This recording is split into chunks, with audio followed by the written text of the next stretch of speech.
Empty desks and empty halls. That's what it has looked like in the Hopewell Valley schools during the summer, until this year. This summer, the desks and halls were filled with teachers learning to become better teachers. I'm Dr. Jack FARR, and I'd like to tell you about the Hopewell Valley Academy. In our school district, we believe that staff development is a total program for enhancing professional effectiveness.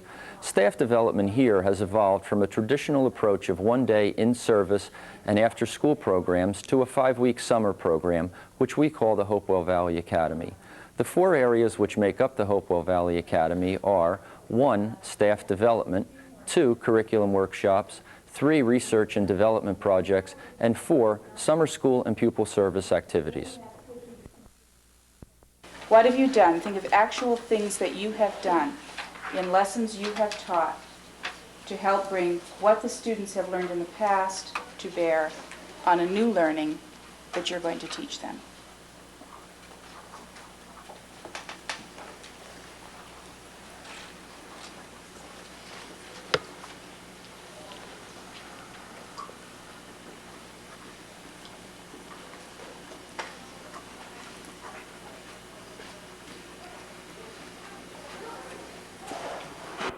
Let's sample a few of the ideas that people have generated at their table.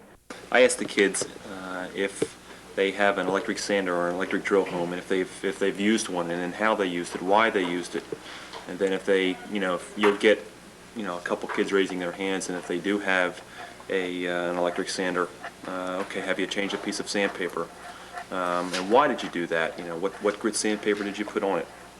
That type of thing, because my kids in industrial arts haven't had an experience before in a traditional classroom, and they really can't recall from a teacher in industrial arts. Now Marge's area with art, they would have had an art teacher in the elementary grades and could recall information from an art teacher. Hopefully they will remember and we'll get the questions answered and we'll get a base knowledge, and then we can ask them what do you think we can do with this knowledge that we have, and where is your previous project, and what could we now make at a more advanced level? I thought the ITIP was one of the most exciting, because there is so much that I do and I didn't know I was doing it. Now I can plan it in, and it'll also give me approaches for very difficult units that I know the students have had a problem with, and gives me a good approach to try a few things and help them to understand the concepts in the units. There are several other courses. Tactics for Thinking is also very good because it dovetails with the ITIP. But the word processing course is extremely useful. Setting up spreadsheets for the data that the students are doing in their experiments, and then they'll be able to graph that data, compare their experiments to past years, and come to conclusions as to how something like the water quality in Hopewell Township is changing. Okay, so now by corn producing largest to smallest once again. So I'll arrange it again. Make sure your cursor's there. Now arrange it largest to smallest. So we need apple R. No. A. Yes. Taking counseling right now, and I like the way we're dealing with the way to talk to students in a positive manner, and I like that, and I think that could probably is a great feeling on most music teachers. I mean, when a note's wrong, I know it's wrong, and now we have to figure out how we can say it without really telling them they're wrong. So I think that's good. I like the counseling course very much. I think it has a great deal of relevance because again, we're all counselors. We're not just teachers. So, being a good listener allows, again, the release of those feelings without creating some of the untoward effects that may be pushing the kid. Mike. Russ? Don't you have to, would this be a technique used, like, not in the initial session, and wouldn't you have to build some kind of trust? Oh, absolutely. So you because we don't reveal ourselves to somebody if we don't trust that person. It's kind of like we're all walking around with armor plate on. And that armor plate protects us from the injury or hurt that other people might cause us. So we don't let that armor plate down unless we trust that other person.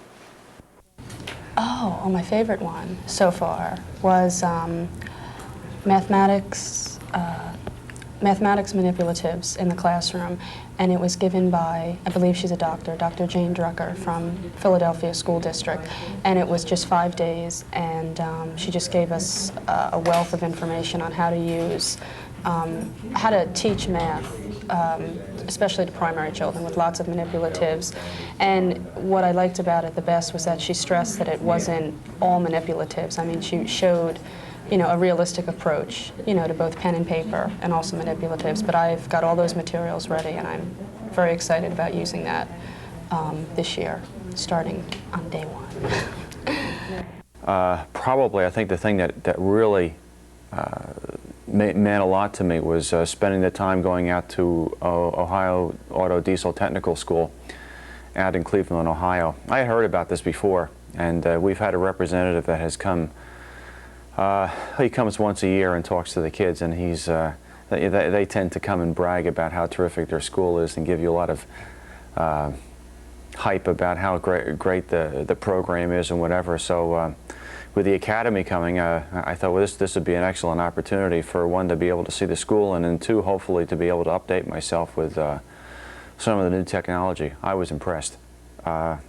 Probably it's, in all my years of teaching here at Hopewell Valley, I would say probably this has probably been the most educational, rewarding experience for me. I spent the entire week out there learning General Motors computer-controlled engine systems, which is something that it's very difficult to teach yourself. You really have to have somebody to sit down and actually talk to you and actually work you through the program. We spent the mornings basically in the classroom learning the system, and then we spent the afternoon using the various different scan tools and scopes and the different equipment that they have to go ahead and sync home some of the information. We had lots of questions that everybody seemed to pick up, but it was extremely worthwhile. But as far as they've given me something that I really wasn't able to get, I think, any other place, and I think I have a little bit of confidence now in an area which I was totally lost. And if you look underneath the hood of your car today, it's just getting more and more complicated. The result is, unless you learn these systems, you're basically lost. Kids right now, you're going to find, don't have too many cars that are computer controlled, but after all, we're almost to 1990, and kids are starting to get cars that are in the early 80s. So the result is that's when the computer was originally installed. So we're going to start to see this stuff in the shop, and I realized that I had to know something about it. The school system has been good in the sense that we've been able to pick up a lot of equipment, scan tools, different scopes and this type of thing to go ahead and monitor the different systems. But if you don't know what you're monitoring, the tools don't do too much good, so all of a sudden a lot of these things that have been a mystery for quite a few years have been tied in.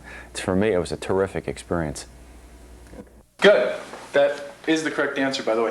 Now, one of the things you have to be aware of when you're teaching cooperative learning in your class is I was going around and I saw, George, you wrote this out, and then I saw you, I think you dropped this one off first, and you went to this, and then you came back and fixed it. I was tempted to go and say, point to it and say something to him, but you have to realize that it's got to be the group. The only time that there's teacher interaction with the group is when everybody's stymied and nobody knows what to do. Then they raise their hand and say, we've tried all these things, we don't know what to do. Could you then help us out in with this problem? Then you come in and you do your, but it's real hard because you know how we are. We go walk around the room and then we want to point to somebody and say something. Now, sometimes, I know when I have my kids work in groups, sometimes I'll have them choose, or we'll do it on a random basis where one child is the group leader, so to speak. And before the group moves on to the next problem, he has to physically ask, yeah, George, are you okay with this? Carol, are you okay? So that there's communication, not just assuming, Becky, are you all right? And so that way they all move on. Yeah, and that's good too, because a lot of kids become very shameful in the fact that they're the only one in the group that doesn't understand it. And they can hear other people verbalize it. Right, and they have to feel comfortable with the fact that they have to be able to tell their group members that they don't. It takes time to develop that group climate. Sure does. Well, that's what's good too about the fact that I had this miscopied. When we got to this point, having them as support, I would have gotten to this and said, well, wait a minute, it's 2x. And they're going, 2x? How do you get 2x? Well, I said, well, wait a minute, I have 2x squared. And they're going to reinforce and say, oh, no, it's 0x. And then I've got 3 opinions. And then I look back and see it's 0x. And rather than bring this out in class and get embarrassed by my wrong answer, I've got more or less more support than I have criticism. Sure. Carol also, I know, I felt good. I sort of heard as I was working that she was just, you know, had been stymied on something, and it made me feel good to say, hey, let's wait and make sure Carol gets it. That's a good And it feeling. gives both people a good kind of a feeling. Yeah, so that cooperative learning helps both parties. It helps the smart kids slow down and adjust, and also develops relationships between the people within the group. Because if she was a little bit slower or faster, we would wait her slow up because we're working as a team rather than individuals. Sure.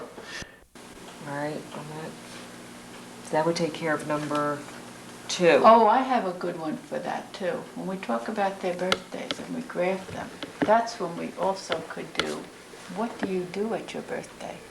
Your birthday's in the winter, do you wear, what kind of clothes? Can you go outside and have a pool party? Okay, so that would be good. What activities go on at your birthday and what season? Because birthdays are so relevant. We've got to make all we can out of birthdays. So that we can get that into graphing the birthdays as well. The other one they have here. Recognize the different seasons that have, that's also recognize the different seasons have different weather conditions. That one will go there. Identify the components of weather. Oh, I'm sorry.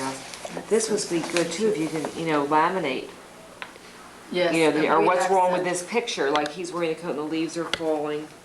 The snow on the car, the flowers. But I have to get one of these books for everybody. See, that's, Yeah. you know, I can't put it in here unless I have Well, it's hard to order it But a lot for of you. us have these kinds of things. And just with the pictures. The pictures, yeah. Yeah. We did, Marilyn and I did some curriculum revision 2 summers ago.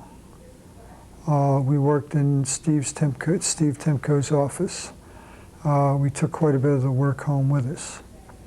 I think being here, knowing how to use the new equipment has been an advantage. Having it all available right here without having to move here, there, or wherever. To have a block of time where everything is right at your fingertips, so to speak, makes it great for putting curriculum together. And of course, there are a lot of people around you can ask questions of. For instance, we had a problem with something we were teaching, and we're able to sit down with the science people at Timberlane and thrash out what they were going to cover and what we would cover on the same general topic. So it worked out fine from both sides. I can't really say that I had more time to do it, but I can say that all the information that we got from the courses that we took, like ITIP, Tactics for Thinking, the research process, counseling techniques, all of those different courses helped us to put new ideas into our curriculum. So you weren't just revamping with your old ideas. You know, you got new ideas to put in, which hopefully will make me a better teacher. Sometimes I remember taking my curriculum home, and I remember taking it on vacation with me, sitting down in the afternoon and while I was up in the Adirondacks and cranking out several courses of study because there just wasn't time enough to do it. And I remember not even being paid for it at the time. I can remember then where we kind of went up in the world and got paid for doing our curriculum, so we had to come in, for example, a morning for 2 weeks and knock out the curriculum. And I didn't mind doing it.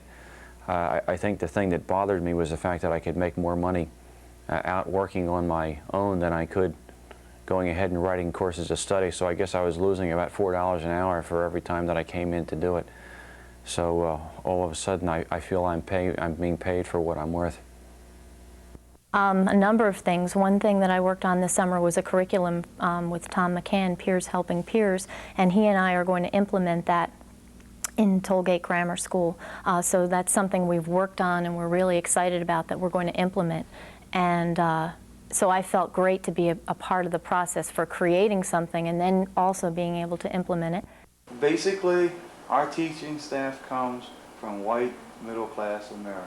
That's basically the way it is. And it's very difficult for us to look at things from that cross-cultural perspective, because many of us as teachers, or should say you as teachers, haven't had that in your background. So it makes it difficult. But there are things that we can do. All right, we've looked at 3 of them. Become more aware, be more sensitive, and try to teach from a cross-cultural perspective. I don't know whether you can realize or visualize how great it would be, or how interesting it would be to your students to diversify things by looking at it from a cross-cultural perspective. I'm sure it's difficult to do it in some areas. I mean, in computers you might have some difficulty, but I'm sure you could get that across. In Spanish or in foreign language, it's very easy. It could even happen in phys ed, where you could deal with the different sports and the different types of people who typically engage in those sports and say, hey, why do these people, and you don't want to get like the guy from the Los Angeles Dodgers as to why, you know, blacks are better athletes but not better managers, and who was the guy that was the Al Campanus. You don't want to get into something like that, because then you become very controversial and it creates problems. But you want your students to become more aware. You want your students to be sensitized to other people. As Sue pointed out, in Hopewell Valley, more so than in many districts that we've all been in, I'm sure that you've been in different districts, not only teaching but as students, it's more important that we do it here, because our students do live in somewhat of a vacuum. The bottom line is that after looking at that research, what little there was, and there was very little, and in talking with those principals or teachers in other districts, we pretty much are recommending that we continue to do what we're doing. Maintain our departmentalization in 5th and 6th grade, but leave it open to the other grades and the teachers to decide. What little research we did find definitely indicated that the teachers did really make the difference, and that almost any system could work if the teachers were sensitive to the strengths and weaknesses of whatever organizational structure they would choose. While most schools would say that departmentalization is not a good idea in the lower grades because it tends to remove the teachers away from the individual students, if teachers are aware of that, they can compensate for that, and we believe that that is being done. So the bottom line was that we are recommending to continue departmentalization in 5th and 6th grade, as I said, and then in the lower grades pretty much leave it up to the teachers with the understanding, the proviso that they would look at the strengths and weaknesses of that program they would select, and then make sure that they compensate for whatever they decide to do. Basically, we were looking at reading and math. Yeah, and what we had decided was that in the area of reading, we would certainly continue to group by ability, but that would be done within the classroom. And in the area of math, it might sometimes be a desirable option to group the children by ability between classes rather than within a classroom.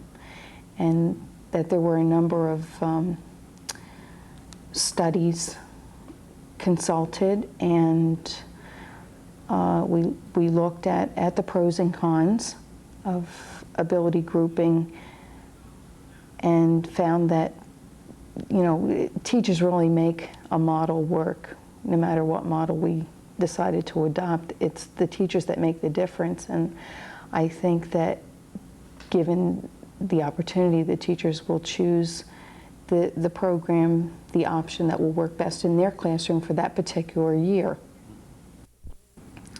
Flexibility is a key, because it really allows us to do what's in the best interest of students.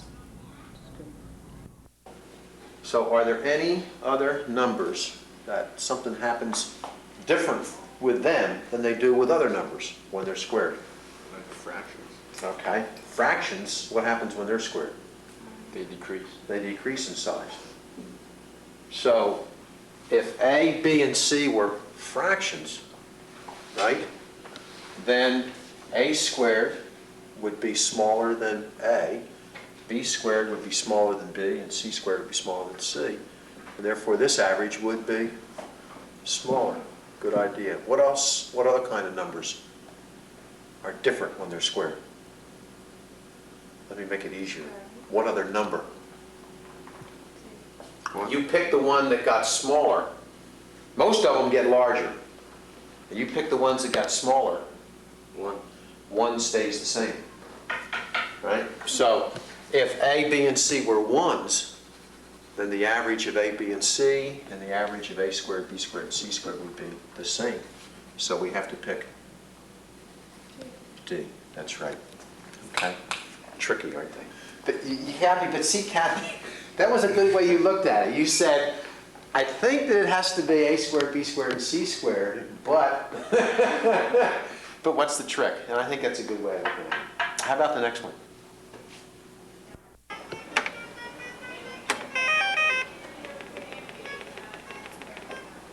Press the space bar. Got it right.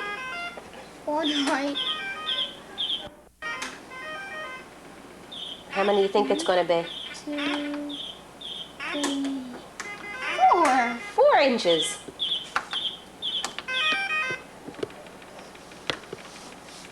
Finished, Mrs. Santel? Would you like to try that one? The little cute little inch one? Yeah. Okay. I like this one. Press return.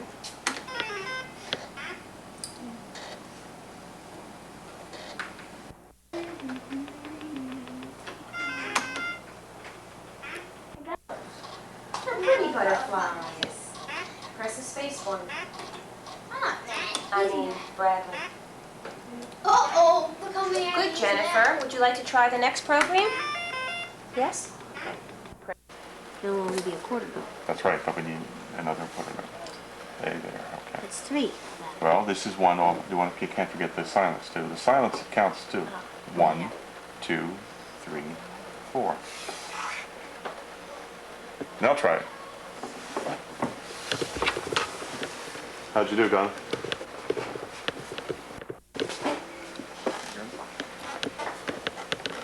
All of it? Yes.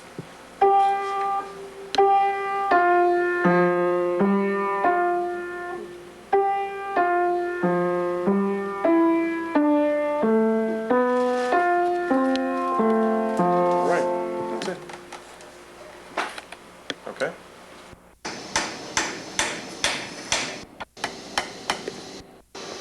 See, if you look very carefully on the top, you see that nothing is sticking on the top.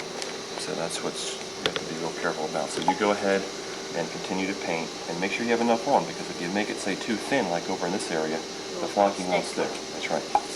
Okay? So you work on that, and what I'll do is I'll load up the gun.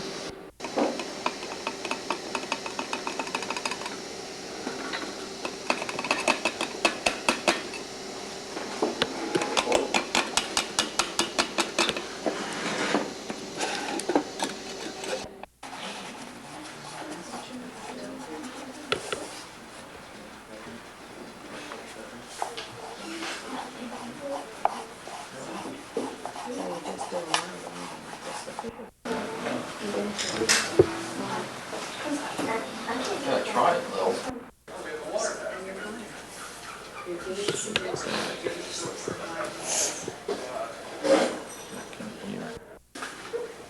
All this is covered.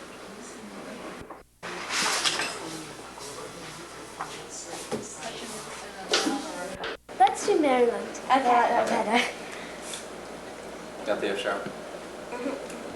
Ready, go.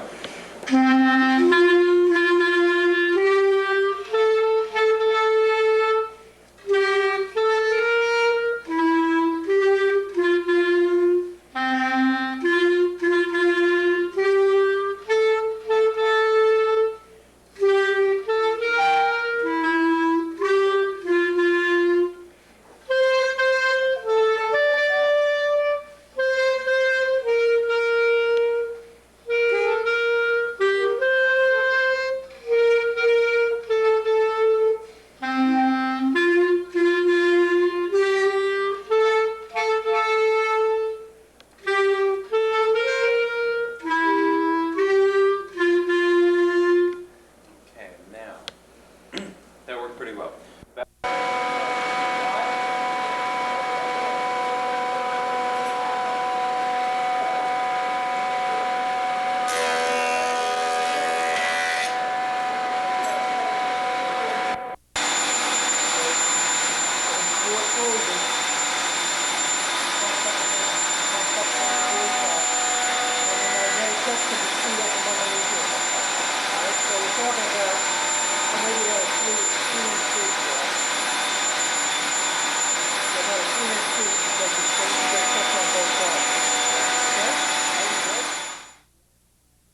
when I signed up for the Academy, I really had a great many misgivings. I thought, do I really want to work in the summer? I love having my summers off. I like relaxing. I enjoy doing things around the house. And it was, financially, it was a good bonus. And, but I did not think that I would enjoy it as much as I have. I've really enjoyed it. I think one of the main things about the Academy that I have found, and I've talked to a lot of other people, is that we've had the time to grow intellectually, professionally, for ourselves in the year, I mean, without being in the school year where you're rushed and sometimes you're harassed and you're tired at the end of the day and you have the courses. Here, we've had time to be able to assimilate and we're not tired. The Academy, to me, I think is a fantastic idea. I've heard nothing but positive comments from all of my colleagues about the Academy and what a wonderful chance it is to improve and your professional skills and to talk to colleagues and relate ideas. I really look to in the future, and I see it happening now, that people are realizing how interrelated some of the curriculums are, and realizing that you're not an island. A lot of teachers are shut in their classrooms and they feel that they are just an island and they're teaching all alone, and this gives people an opportunity to really relate to each other and realize how interrelated the things that they're doing in curriculum and in all the other teaching skills really are. Well, the only thing I can say is that I have found the experience of the Academy most rewarding, and I would hope that we'll be able to continue this on a permanent basis and expand it and get more people, even more people involved in the program. And I really think the final benefit is the kids in the community, and I think everyone will benefit, both teachers, community, parents, and so on. I was anxious to do something a little bit more to continue an interest in teaching. I'm at the point now where I've taught for a number of years, and I didn't want to become burned out. I didn't want to become stale with what I'm doing. I'm very enthused about teaching. I think it's the greatest profession in the world, and this has given me a wonderful chance to really keep up with things that are happening in the teaching field and things that I can take back to the classroom and be enthused about. And I haven't missed the shore as much as I thought I would, but I'm looking forward to going down for a couple of weeks after this is over. And this is really a unique experience. I was in a laboratory school before I came here, and although we had a lot of contact with the college and just at faculty meetings, we couldn't, we just didn't have time to think. I think that obviously we're in year one of a what you could call a revolutionary concept in American education. We've been on the September to June schedule traditionally since we've been an agrarian society. So I think that this is the way to go in the future, since America's major product is technology, and we're selling our innovativeness and our ability to conceptualize new ideas in the world marketplace. The fact that we have our important research, the teachers working to develop themselves to be better teachers and to integrate the curriculum better in the summer, I think ultimately will give us the support we need to be competitive in the world marketplace.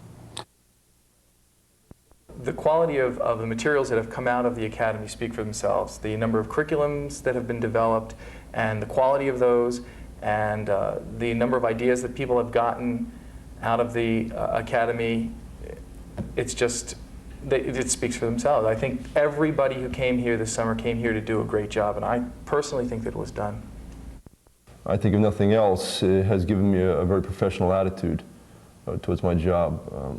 I feel now that my job is a 12-month position. I've always felt that I was a professional in the things that I did, but those 2.5 months off, I don't know, tended to make you feel that, well, teaching is a part-time job, and it's not. Teaching is a full-time job. This academy has done a lot of things to help me educationally, working with curriculum that has clarified a lot of things in my curriculum areas, doing some on-the-job training in the counseling this summer. I think it all has been very productive for me.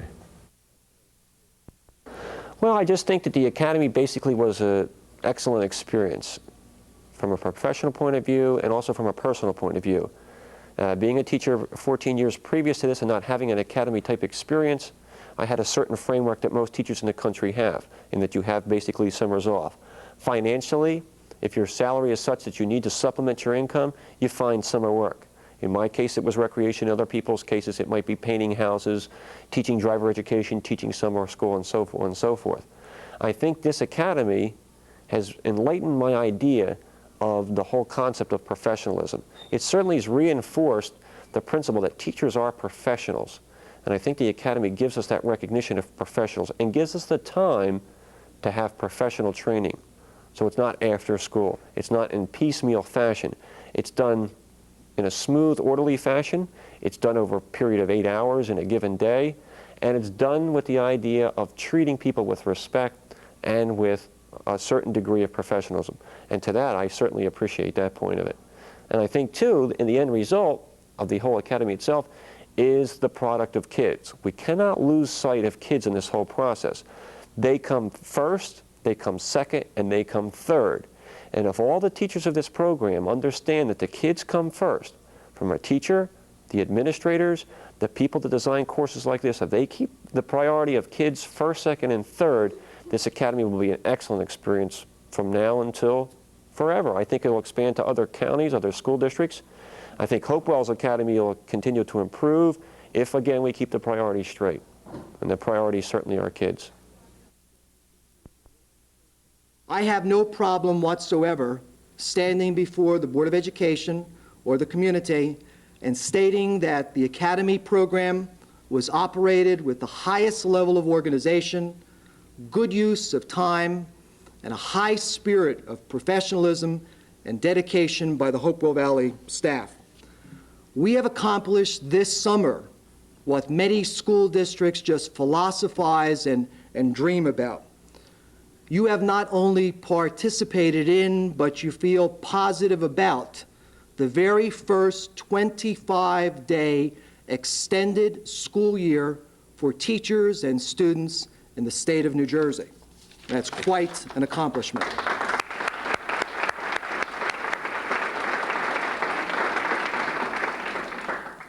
This summer's academy can best be measured by how good people feel about themselves, because we did it right, we did it with class, and instead of just talking about the issues of time and professionalism, we've done something about it in Hopewell Valley. My congratulations to you, and thank you very much for a job well done.